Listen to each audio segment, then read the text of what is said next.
Time now for the morning rush. This morning, fire crews are beginning to get a better hold on the state's largest wildfire. The Hermits Peak Calf Canyon fire only grew a few hundred acres in the last 24 to 48 hours, staying around 316,000 acres.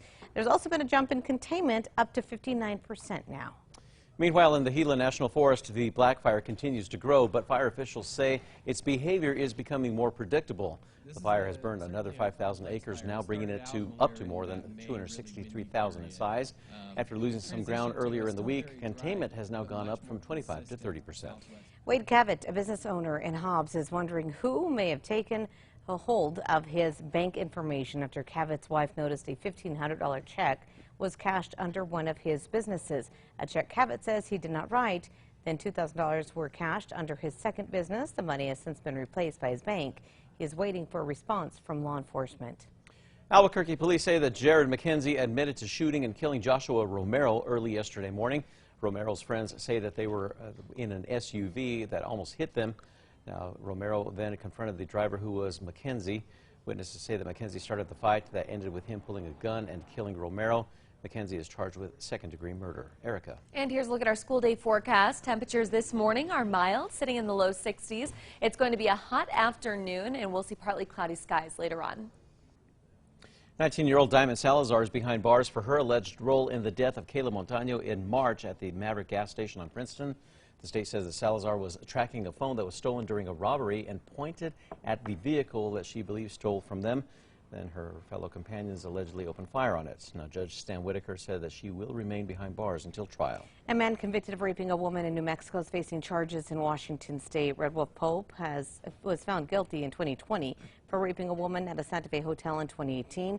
Pope was also charged in 2018 for raping two women inside of his Seattle apartment. Now that he has completed his prison sentence in New Mexico, his Washington case is moving forward. A Texas fugitive at the center of a weeks-long manhunt has now been found and killed by law enforcement. Authorities announced last night that Gonzalo Lopez was killed in a shootout with law enforcement near San Antonio. Well, this comes just hours after a family of 5 was found dead over the weekend in a home in Centerville. Authorities said that Lopez is the prime suspect in those killings. Erica. And here's a look at the threat index. It's higher today. There will be severe storms in eastern New Mexico, and we are dealing with some patchy dense fog in the northeast corner of the state this morning. President Biden continues to urge Congress to enact more strict gun control measures. This plea coming in the wake of recent mass shootings across the country. Among the changes the president wants to see: a ban on assault weapons and high-capacity magazines, stronger background checks, and new red flag laws.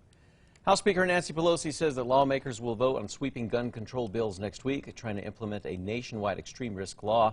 The House will also hold a hearing on an assault weapons ban, which expired in 2004. The president has placed the responsibility on the upper chamber of Congress to take action.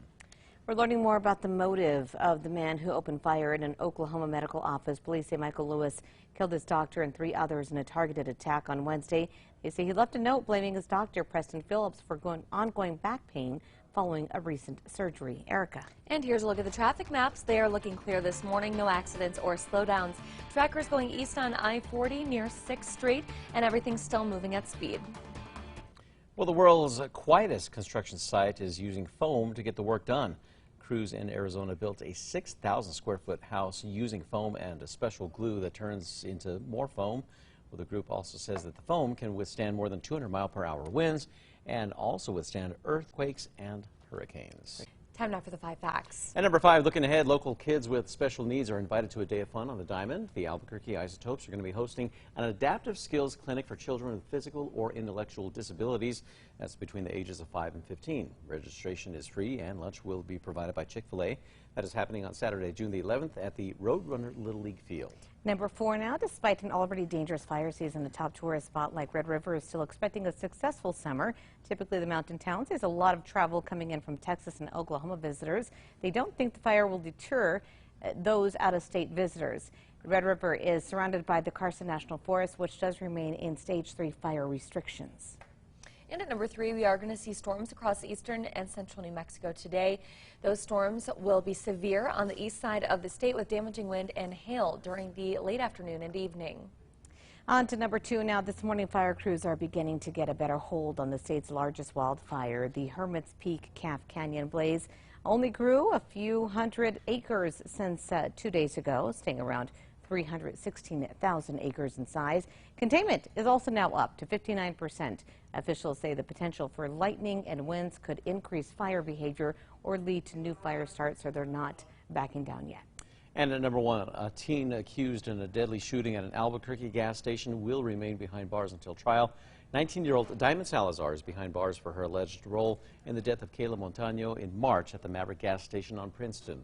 The state says that Salazar was tracking a phone that was stolen when they were robbed. Well, the defense claims that she does not have a violent criminal history and should be released, but Judge Stan Whitaker disagreed, ruling that she also tried to run once before and should be held behind bars.